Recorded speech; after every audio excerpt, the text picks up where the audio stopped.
श्रीललिता पञ्चरत्नम्।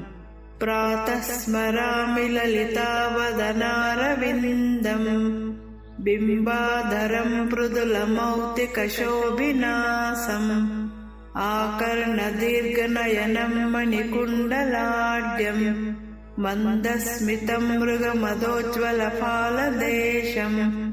प्रातर्भजामि ललिताभुजकल्पवल्लिम्, रक्ताङ्गुलीयलसदङ्गुलिपल्लवाढ्यम्, माणिक्यहेमवलयाङ्गदशोभमानाम्, पुण्ड्रेषु चापकुसुमेषु सृणिर्ददानाम्। प्रातर्नमामि ललिताचरणारविन्दम्, भक्तेष्टदाननिरतम् भवसिन्धुपोतम्, पद्मासनादिसुरनायकपूजनीयम्, पद्माङ्कुशध्वजसुदर्शनलाञ्छनाढ्यम्। प्रातस्तुवे परशिवाम् ललिताम् भवानीम्, त्रय्यन्तवेद्यविभवाम् करुणानवद्याम्, विश्वस्य सृष्टिविलयस्थितिहेतुभूताम्, विद्येश्वरीम् निगमवाच्ममनसातिदूराम्।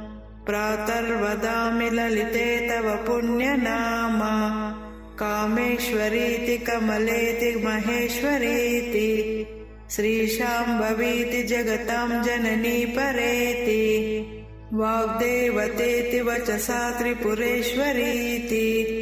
यः श्लोकपञ्चकमिदम् ललिताम्बिकायाः सौभाग्यदम् सुललितम् पठन्ति प्रभाते, तस्मै ददाति ललिता झटिति प्रसन्ना, विद्यां श्रियं विमलसौख्यमनन्तकीर्तिम्।